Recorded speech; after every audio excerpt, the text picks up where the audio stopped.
Anthony Edwards for the T-Wolves not being as good as they're supposed to be. I'm going straight to the top. Just put the sec on the clock. I am Ray Allen's a shot. I'm going straight to the top.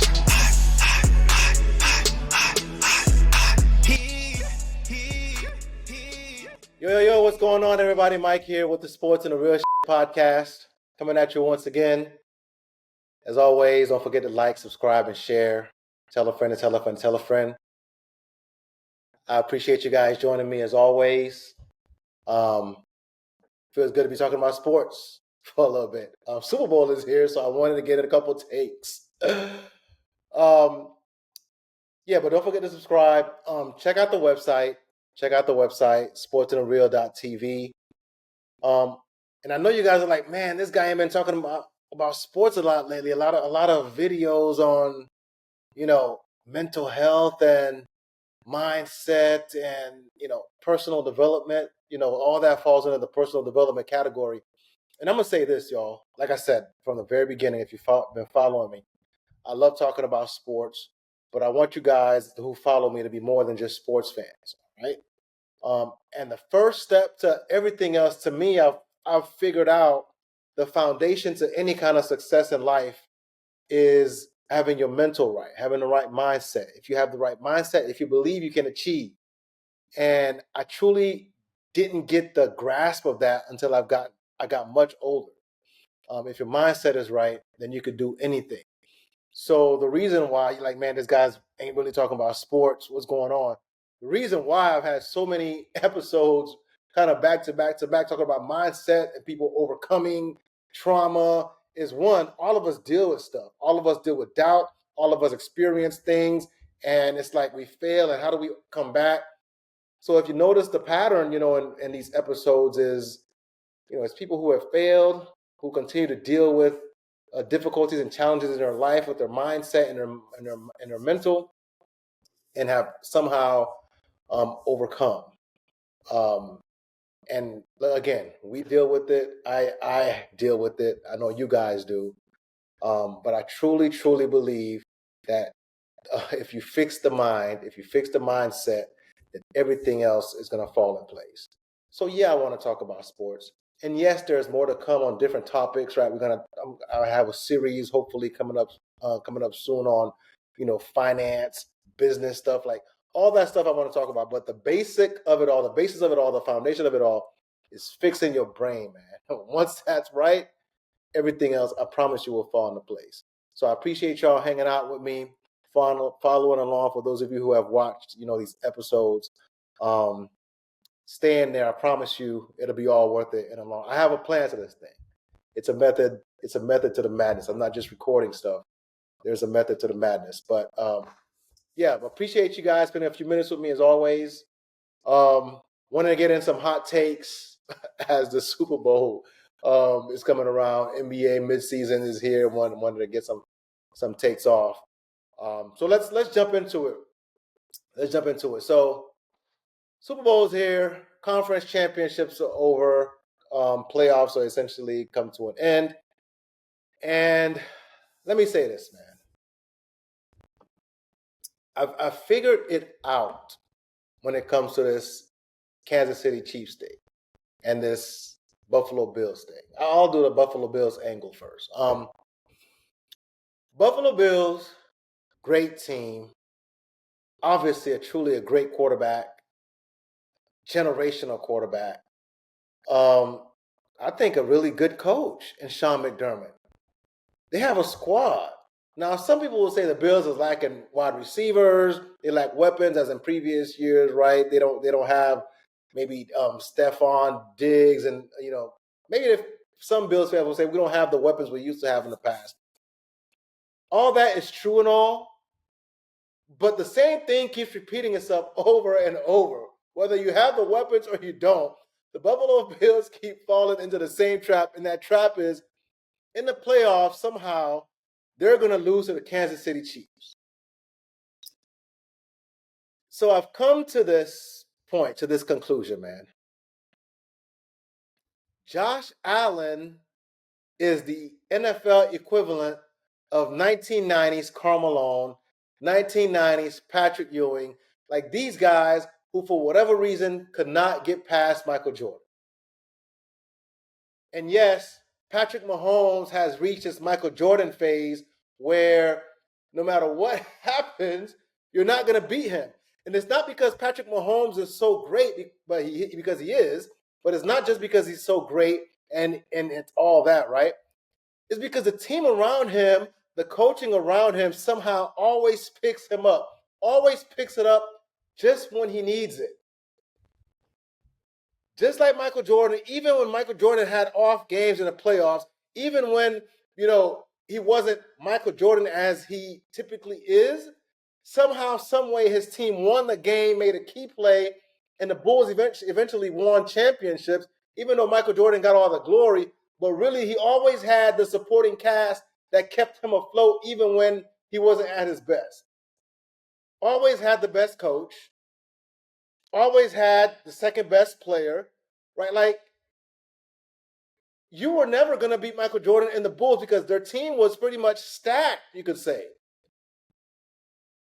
So Karl Malone was awesome, but his running partner was never as good as a Scottie Pippen. Or Patrick Ewing doesn't get the credit that he deserves because Michael Jordan kept him out of the finals for so many years. But it's not because Patrick Ewing was a failure because the boy was dominant. It's because he never had the squad. He never had the Scottie Pippen and the Dennis Rodmans and the Horace Grants, and the head coach wasn't, and Pat Riley was a great coach. But you get what I'm saying. He never had the full squad that Michael Jordan had. So even with the talent disparity between Jordan and Ewing and Jordan and Karl Malone and Jordan and all these other guys, the Bulls also had the team that made it so that even when Jordan wasn't at his best, you weren't going to beat the Bulls. So even when Patrick Mahomes isn't at his best, you're not going to beat the Chiefs.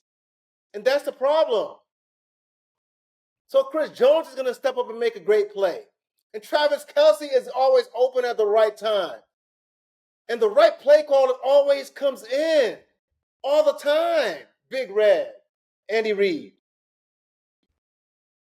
I already told y'all last year after the Super Bowl, I thought Andy Reid is he the GOAT head coach in the NFL? Because he's made these kind of runs, although he's only won the Super Bowl with Patrick Mahomes, but he's made deep playoff runs with everybody and anybody. Bill Belichick can't say that. Bill Belichick's only done anything really with Thomas.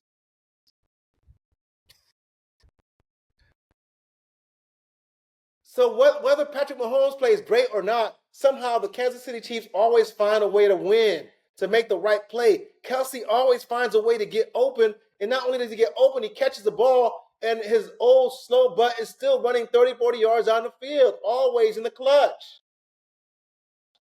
Somehow the Bulls found a way to make clutch plays around Michael Jordan, even when Jordan wasn't at his best. And somehow the Chiefs always make the right plays around Patrick Mahomes, even when Mahomes doesn't play a great game against the Texans or something like that. So yeah, Josh is like Ewing and Malone and all these guys that Michael Jordan kept out from the GOAT conversations, from winning championships. But it's no fault of their own. It's not that Josh isn't great. Clearly, Josh is not as good as Pat. But if the teams were reversed, the Chiefs would have won a game. And that's because the Chiefs the surrounding cast is just clutch. They just know how to make clutch plays at the right time. Andy Reid makes the calls at the right time. Spagnuolo's defense comes up clutch at the right time. Just when you think they're not going to blitz, they blitz. Or you think they're going to blitz in one direction, but they blitz in the other direction. The alignment causes confusion, and even the greatest quarterbacks get confused. So I apologize, Josh Allen. You just happen to be born in the wrong generation. It is what it is. You're a fantastic quarterback, bro. You balled out, and you just happen to run into the Chiefs every time. Every time. That's unfortunate. So Mahomes is always going to be in a position to win because his team is always ready to win. He may not have the greatest receivers, but when the time comes Juju Smith-Schuster makes a play. What in the world is going on? He got the perfect sidekick. Michael Jordan had the perfect sidekick. Perfect coach for him. Like, seriously, Michael Jordan has Scottie Pippen on his team. Probably the only person in the league who could have guarded Michael Jordan was Scottie Pippen. So how were you going to beat that combo? The only person who could have guarded Michael Jordan probably is Scottie on his own team. So his sidekick was perfect, and Scottie played that number 2 role perfectly. And Travis Kelce, some say the greatest tight end ever, plays that role perfectly. He may not be what he used to be, prime Kelce, but the brother knows how to get open, and he gets open in the clutch just when you need it. And Andy Reid makes the play calls just when you need it. So what do? You play your best, and then after the game, you shake their hand because they're probably going to win. Apologies, Josh. I know it probably feels derogatory to compare you to Karl Malone, Patrick Ewing, and these boys. That's what it is. Gary Payton and Sean Kemp. That's what it is. The GOAT and the GOAT team, it looks like right now, is keeping you out. But here's something I saw online that I wanna stop. All right. People saying, is Josh Allen a Hall of Famer? And they're saying, well, he doesn't have the accolades, he doesn't have any MVPs yet, league MVPs. He doesn't have, he's our first team All-Pro. Listen, man, y'all gotta stop with the foolishness. This is why I can't have these conversations with everybody, because people don't watch the games. They just go on Wikipedia, NFL.com, and just pull up stats and pull up accolades. Well, how many rings does he have? How many first team this does he have? How many NFL MVPs? Josh Allen is clearly a Hall of Famer. Stop with the nonsense. Josh Allen is clearly a Hall of Famer. He's clearly the second best quarterback of this generation. To me, he's better than Lamar. I don't care how many MVPs Lamar gets. It's clear, and I'll talk about this in a little bit. It's clear when Lamar gets into the playoffs, he's a different person. At least Josh Allen has had some great moments in the playoffs. His team just can't beat the Chiefs. Can't do nothing about that.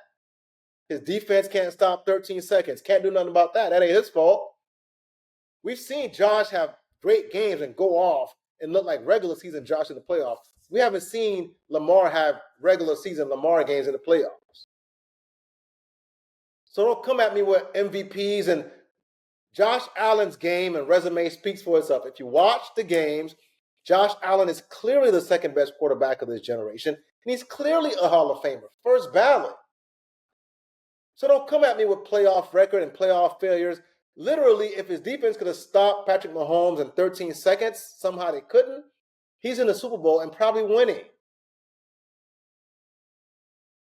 So watch the damn games, see what the brother does on the field, and tell me that this guy is not a Hall of Famer. So if you have any, thoughts about saying, well, he doesn't have, the resume that Lamar has, please. I love Lamar. I've said it before, I love Lamar. But the second best quarterback of this generation is Josh Allen. Period. So y'all can miss me with that other stuff. Josh Allen ain't a Hall of Famer. That's ridiculous, man. That's dumb. Anyway, on that note, I got to thinking after watching the Bills and the Chiefs, man. Do Bills fans have it the worst in sports? Do Bills fans have it the worst? Like, do Bills fans, dudes, suffer through Jim Kelly and Thurman Thomas and Andre Reed and these boys and Bruce Smith, Hall of Famer on top of Hall of Famer on top of Hall of Famer, going 4 straight Super Bowls and losing? That is painful. And then you get good again, and you get really, really good again, and you get Josh Allen, the second best quarterback of his generation. You guys are consistently making runs, and you keep running into Patrick Mahomes and that team, and you're never going to beat him. So do the Bills fans have it worse? To me, the Bills fans have it worse than any fan base, because you can say, well, the Cleveland Browns fans have it worse, and, Red Sox fans had it worse for a long time because they never won a champion. They never won a World Series. Is it worse to never win like the Cubs and the like Red Sox and all these teams and the Browns to never win, or to get so close and to lose every time. I find it worse to get so close and to lose every time. I'm sorry. It is. That's painful. To me as a fan, like I told y'all, the year the Dolphins tanked, like I knew they were gonna lose, so it wasn't that painful. But when you're in the game and you think you're about to win, those are the heartbreakers, man. Those are the ones that impact your health. Your heart hurts. Your brain hurts. Your mind can't think for a whole week. So Bills fans, like, you guys keep getting close every time. In the 90s, you were close 4 straight times with Super Bowl. This is our year. Nothing. This generation with Josh Allen, this is our year. We could get him. Nothing. And it's the same team over and over and over. That's got to be a worse experience than just being terrible. If you're just terrible, after some point, these terrible teams like the Browns, it's like the lovable Browns. You get these nicknames, the lovable Browns, the lovable Red Sox, and the Cubbies. Like, people just expect them to never win, right? And when they finally win, it's like, oh yeah, we did it. We're elated, right? Oh my God, it feels great. But to have the championship expectation over and over and over, and to get close, and that's got to be the worst experience in sport. I don't know what else can compare to that. No other fan base has it where you just get just so damn close every time, whether it's in the Super Bowl or this generation getting the conference championship after conference championship. It's the same damn team every time. You're like, damn it, Patrick Mahomes? Damn. Can't beat him. That's a terrible existence. So I apologize, Bill fans. I feel bad for y'all. To me, that is the worst experience. That is the worst experience for as a fan base you could have. Getting so close consistently every time, and you can't do it. Teams get close and they fall back. They get close and they fall back. But to get close consistently, you got a generational quarterback, crazy talent, and you can't just get over the hump. Damn.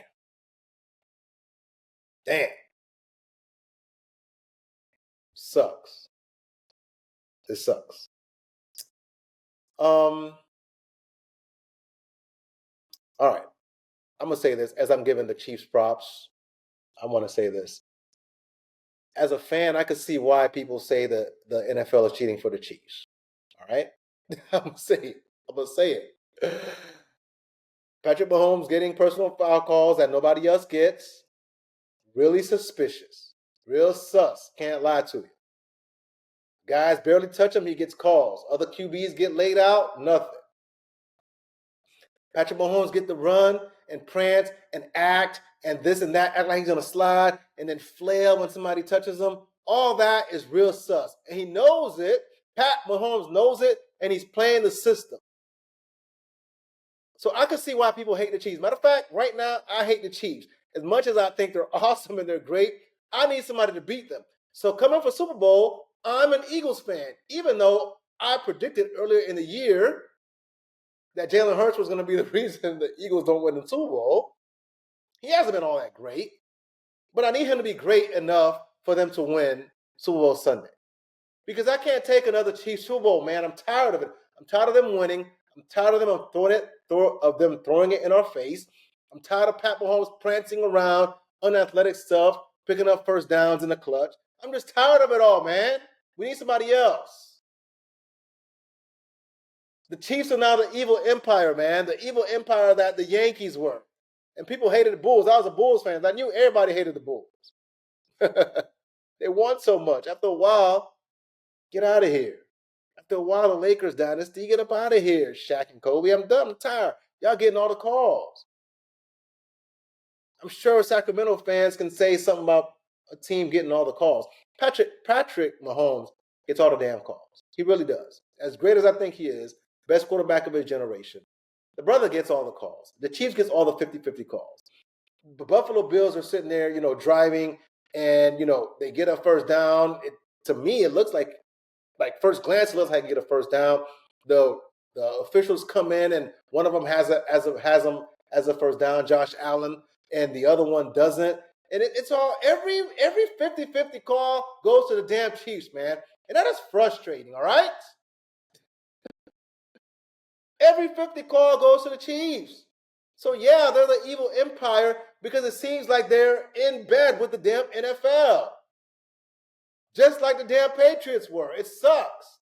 It sucks that every close call goes to Patrick Mahomes and the Chiefs somehow, some way. It feels scripted as hell. And I'm not going to lie to you, the NFL has some explaining to do. Like, how does it happen? Personal foul penalties that no other QB gets, Pat gets them. How? Why? So I need the Eagles to win.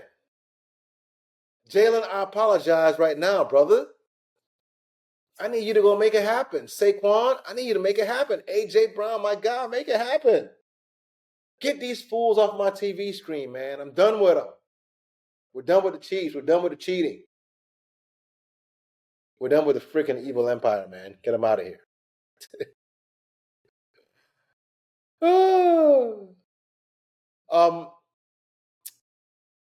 Last thing on football, and I'll move on to the NBA, NFL.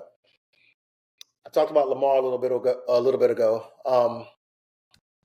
I said that Josh Allen is, Patrick Ewing and Karl Malone, guys who play great, but for whatever reason can't be Michael Jordan for no reason of their own, right? The team around them just isn't as good as the team around Pat Mahomes.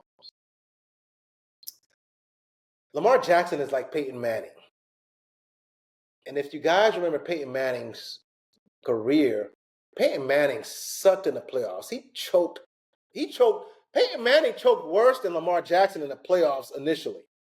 Matter of fact, if you guys look at the stats, if you guys remember, both of Peyton Manning's Super Bowls, those playoff runs, his stats were awful.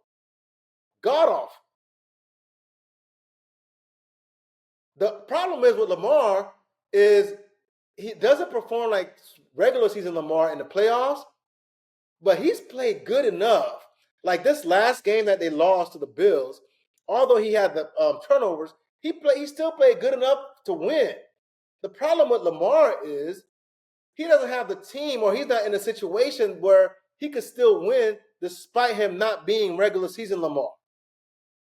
So it's unfortunate for Lamar that he has, this label around him that he can't win in the playoffs, even though he's never won 2 straight playoff games. But even when he does play decent, he plays good enough, his defense or his team doesn't play good enough for him to win, to carry him to victory like the Colts did for Peyton Manning in that first Super Bowl, and the Broncos did, essentially carrying Peyton Manning into retirement. Lamar hasn't been fortunate to be in that kind of environment. So the Ravens, up until now, have needed Lamar to be superhuman regular season Lamar in the playoffs, and he hasn't been. So even though he's been good enough in certain games to win, he needs to be the Ravens so far, and it looks like they're going to need him to always be in the playoffs to be superhuman Lamar, 5 TDs, 0 interception Lamar for him to win a Super Bowl. But so far, he's been Peyton Manning, playoff Peyton Manning. He's been essentially Tom Brady. First championship, Tom Brady did nothing. He was carried. But Lamar is not in a position right now to be carried.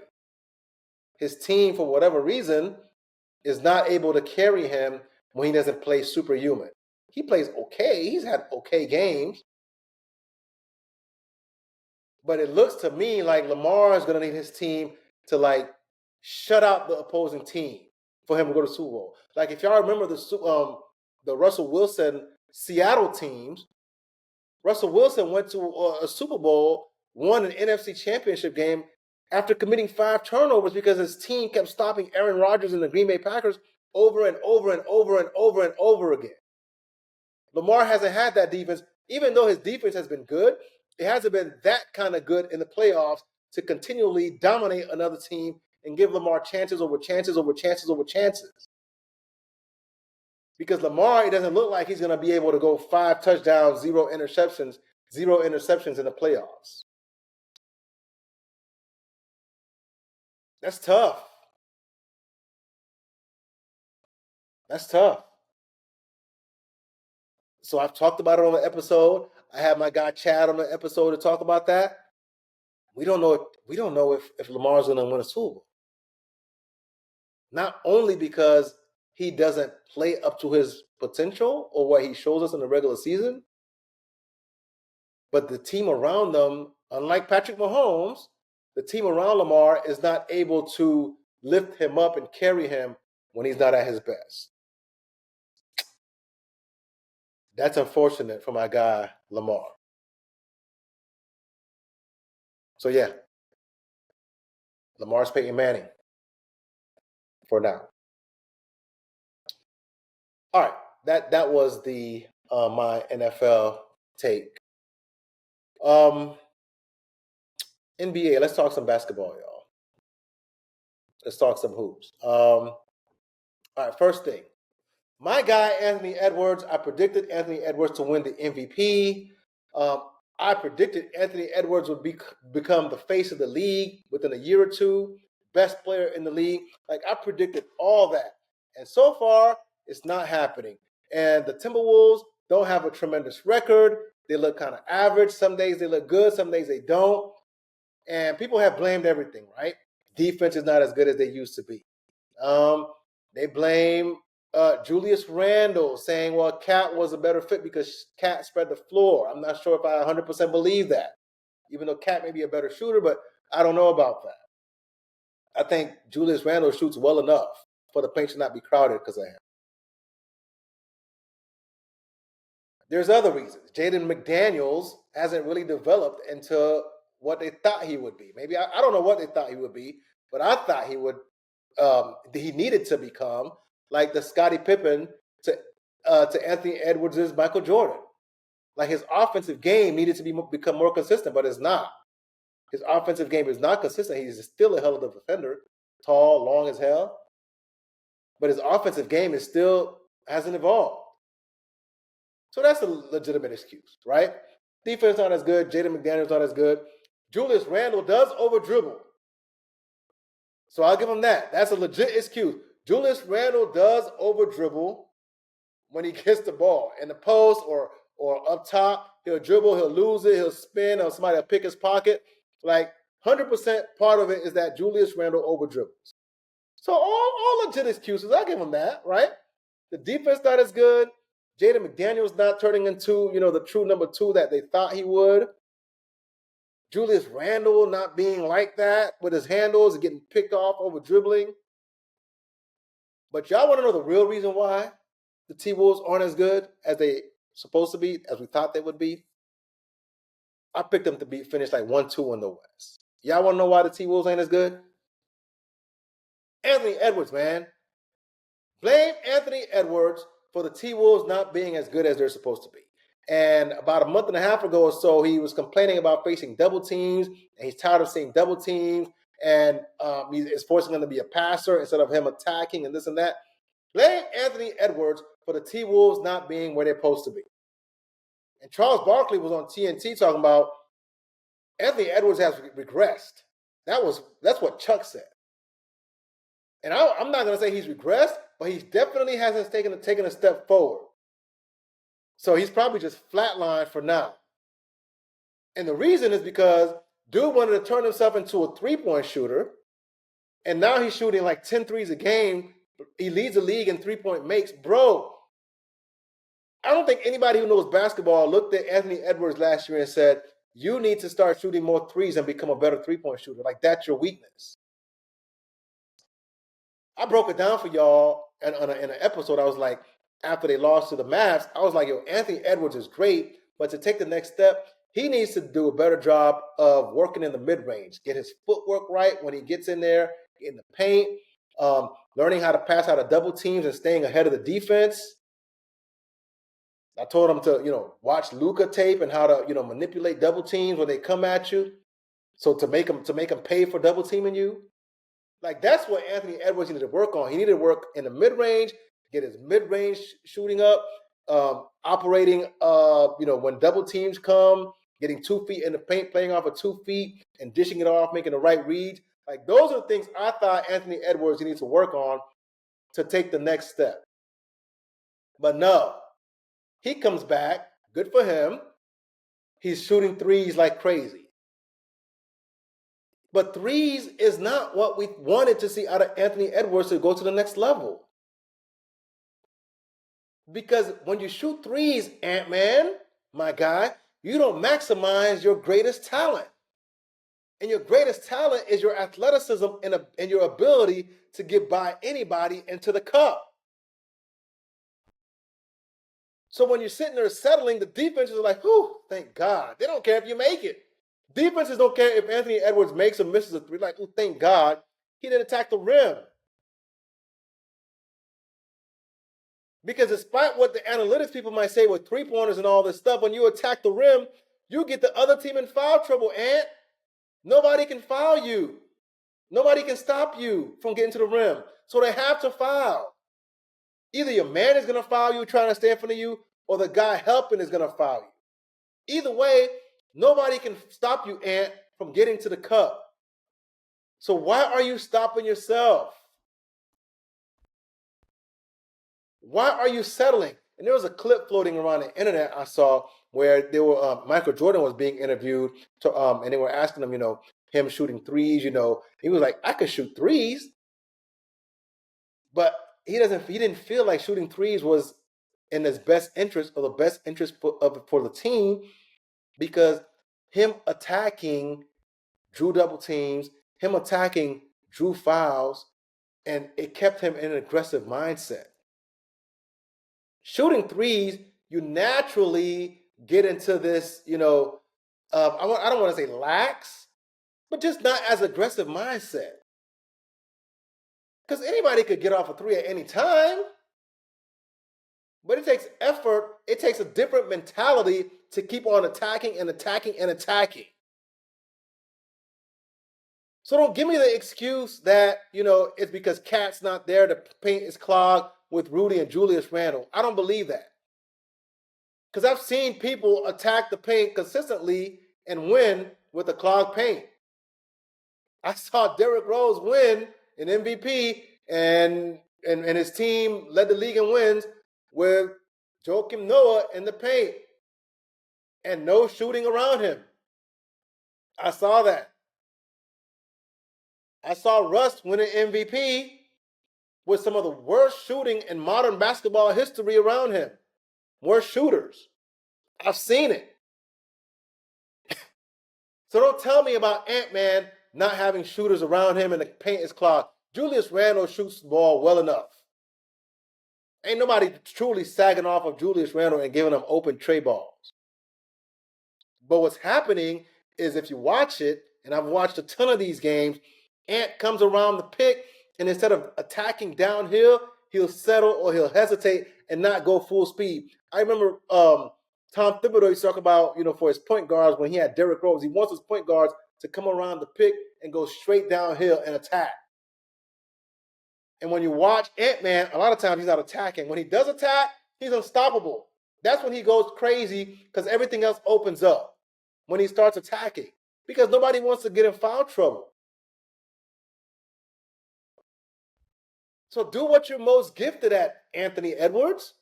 Attack the rim, dunk on some fools. Like, Anthony Edwards should be collecting fouls like prime James Harden without the foul baiting. Dude should be shooting like 12 free throws a game easy, like Giannis does. But instead of doing what you're best at, what you're most gifted at, with rocket boosters in your calves, you're sitting there trying to be Derek White. Shooting tray balls for the Celtics. Step backs.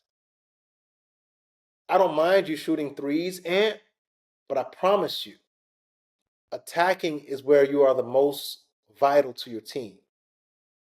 Because if you attack, you get dudes in foul trouble, then that opens up everything else for you and for your team. Now your teammates can drive and the other teams can't touch them.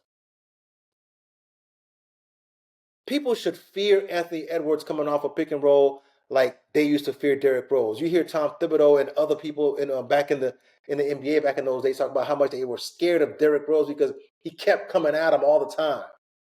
Even with the clogged paint, he kept coming at them. People should be scared of Anthony Edwards to keep coming at him all the time with that athleticism, those handles. But he saves them. And people are like, phew, thank goodness. You ain't attack us this time.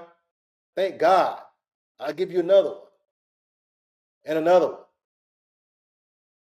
You're letting people off the hook, Ant-Man, by shooting so many threes. Don't listen to these analytics stat boards, man. If the T-Wolves are going to win, Anthony Edwards has to step on the gas and get in attack mode. I'm talking about bro needs to live in the paint. And I got some stats here that even talks about this. So Anthony Edwards, this year, this is drives per game. 14 drives per game. He takes about 6 shots. He makes about 3. That's not good. He needs to be driving, trying to dunk, trying to explode on fools. Versus last year. Last year, about the same amount of drives per game, 14.6, 7 attempts, about 4 field goals. His percentages were better last year at finishing in the paint, finishing on drives. To me, that's what he needs to master.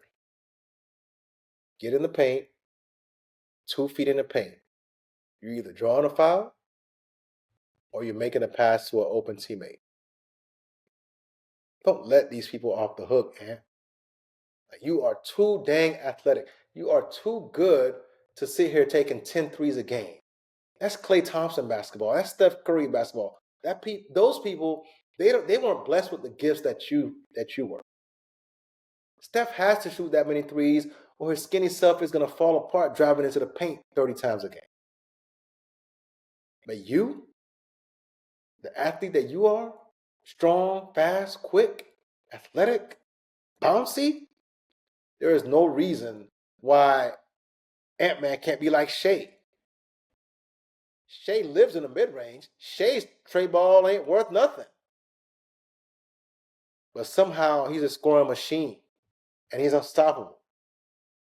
Because he knows how to operate in the mid-range. So if Ant-Man is going to get to the next level like I promised, like I hope, and if he's going to take the T-Wolves anywhere, it ain't going to be because he's shooting 3-pointers. I'm telling y'all right now. If Anthony Edwards and the Timberwolves are going to get anywhere, it's not going to be because Anthony Edwards is shooting 3-pointers. It's going to be because he learned how to live in the paint, operate in the mid-range, become a better passer out of double teams. That's going to be what takes him to the next level. Otherwise, he's going to be a really good player. And that's unfortunate because that's wasted talent. He needs to get that Mamba mentality, man. Attack. Go at these fools.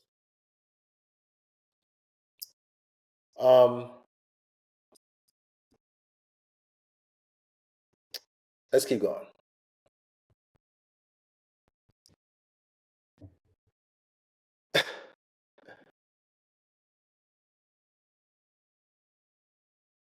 Adam Silver doesn't know what he's doing, y'all.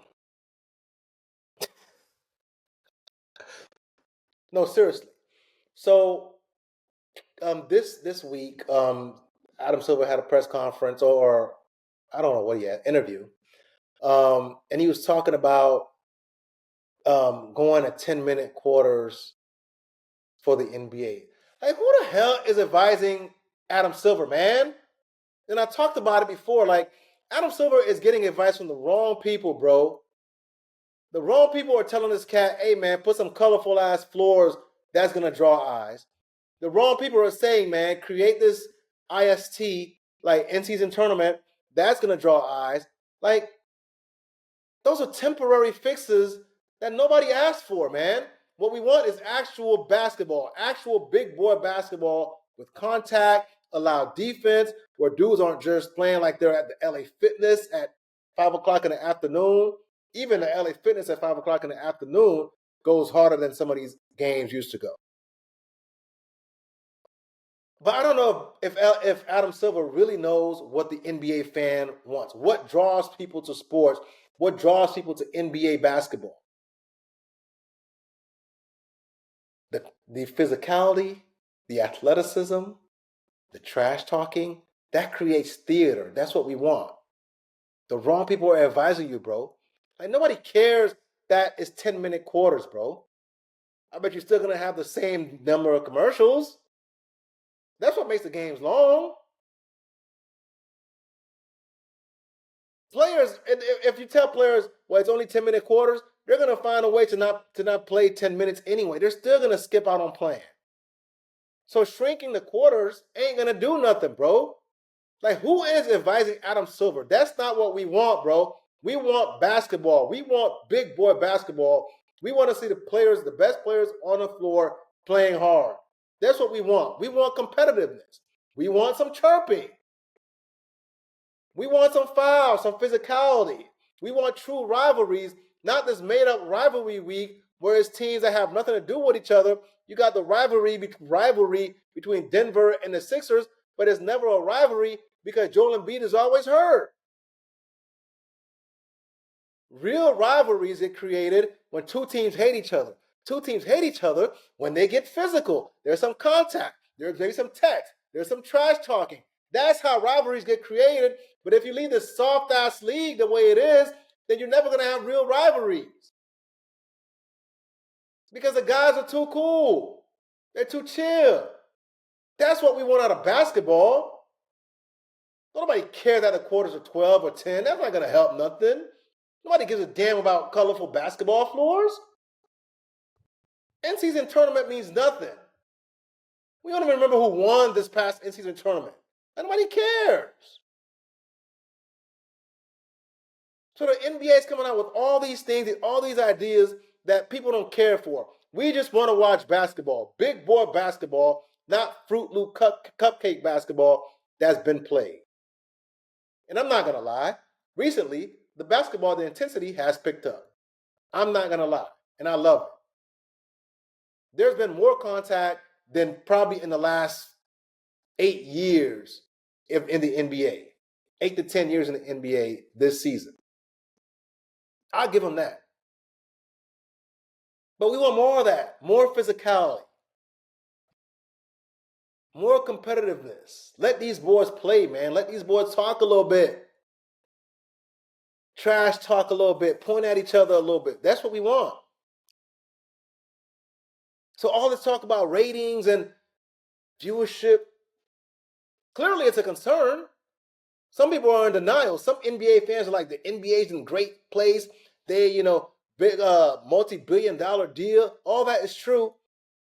But clearly something's going on if Adam Silver keeps talking about it and keeps throwing out these recommendations that nobody cares for. But for the love of God, you have to get the right people who know what NBA fans want, what true NBA fans want. People who love NBA basketball, what we want to see. I told you who to talk to. Talk to the homies who are balling at the gym at 8 o'clock or 6 o'clock in the morning on a weekday before work, or 8 o'clock on a weekend. They could still be in bed. Those are dudes who love basketball. That's the dudes who created the culture that the NBA is benefiting off now. The dudes who get off of work and go straight to the gym, those are dudes you need to talk to. You need to have a focus group with about getting insight onto how to fix the NBA product. And they will all tell you the same. Let the boys play basketball. Colorful courts don't matter. 130 to 125 scoring games, we don't care about that, bro. We want scoring, but we want defense. But I don't know if Adam Silver has anybody telling him that. The business partners of the NBA, they're wilding, man. They have no clue what they're talking about. Because those who are making recommendations suck. Stuff that nobody cares about. Colorful floors ain't drawing a damn person. They're not. They don't give a damn. So Adam Silver needs somebody in his ear who's going to tell him what people actually want to watch. On that note, before I get up out of here, just read today that Terry Rozier is under as part of an investigation into gambling and fixing match fixing in the NBA, and there's some college teams potentially involved as well. And listen, man, I talked about this last year, 2 years ago. We're in 2025 now, so 2023, and I brought it up again with my guy Ryan. Talked about Shohei and gambling.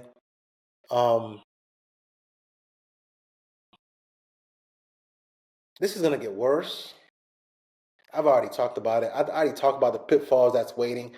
Like the economy is gonna crash because of this. I can promise you that.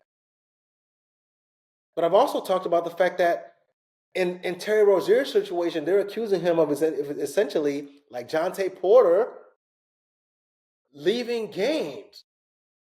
And, because he knew what the under was, like he left the game. And I talked about the fact that if Kevin Durant has a bad game, how do you know? If Kevin Durant is hurt, how do you know? How do you know when somebody is legit hurt or fixing the match, man? Terry Rozier? And this is another situation where Terry Rozier was making $21 million in 2023 when this happened with the Hornets. $21 million a year. He's made over $100 million in his career, but he got time to be trying to gamble. Some BS. Come on, man. But I told y'all it would happen. I told y'all that you can't have a dude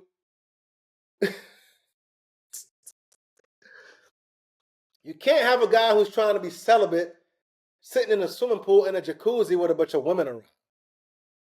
Eventually, he's going to grab something. You can't have these players watching money being made off of them, DraftKings and Prize Picks and this and that. TNT takes a break and throws it to Chuck and Kenny to talk about making their picks today, and every single sports podcast around is Prize Picks or DraftKings. Like, they sponsor everything, man. Every single commercial break in the NBA is sponsored by DraftKings and Prize Picks and something and daily this and that. So if I'm trying to be celibate and you put me in the pool with a bunch of chicks, I might. I'm trying to be faithful with my wife. I'm not going to be in there and go to the strip club. I'm asking to get in trouble, bro. So NBA is asking to get the players to get in trouble when you got all this stuff around them. So how do you know if Terry Rozier was truly hurt or not? How do you know if this guy's having an off night or he's throwing the game? How do you know? How do you know? So it's a problem. But the league is never going to do anything about it. And most sports podcasts ain't going to say nothing about it because they're all sponsored by these guys. They're all making money from these guys. Maybe if I'm sponsored by them, 7-figure deal, I might not say anything either. I don't know. I don't know. We all got a price. No, but for real though, you're not going to hear this mainstream. Like, at what point do the leagues have to step in and say something? All right, we're going to stop this. We're going to do that. Like, at what point does it end? Or does it ever end? Because to me, we're sitting there in a position where today is Terry Rozier. It's going to keep happening. And we had multiple NFL players. It's going to keep happening. He ain't going to be the last. Ain't nothing you can do about it. You're asking a dude to go in a strip club and not grab something. You know what I mean? To not get a lap dance. Or get a lap dance and not touch. Are you kidding? Seriously? No.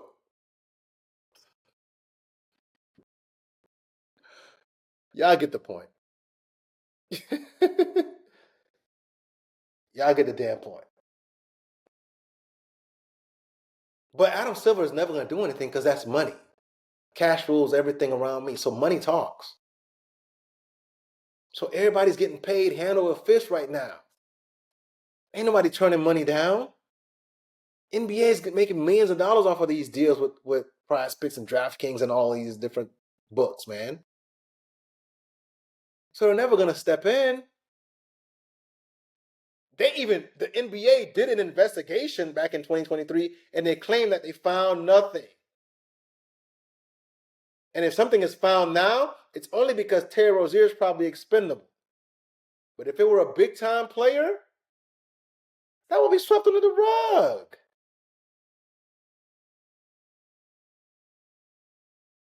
Because everybody wants money. And nobody thinks about the long-term health of the game, of the players who are in this game, of the people who are putting their checks into this stuff, the college students who are taking out student loans and betting with student loans. Nobody's thinking about that. And maybe I'm stupid and naive to think about that myself. Like, maybe I should be like, oh, well, let me just make all the dollars I can. Who cares what everybody else is doing? The problem is, when this economy crashes, if I'm still around, I'm going to feel it.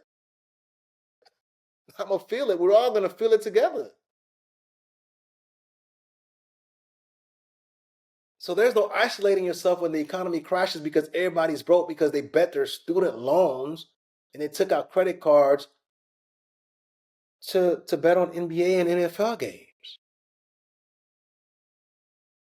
But I'm not going to spend too much time on this because I've talked about it before. But I just found it interesting that another incident, Terry Rozier of all people, he's made over $100 million in his career. I could understand Jonte Porter.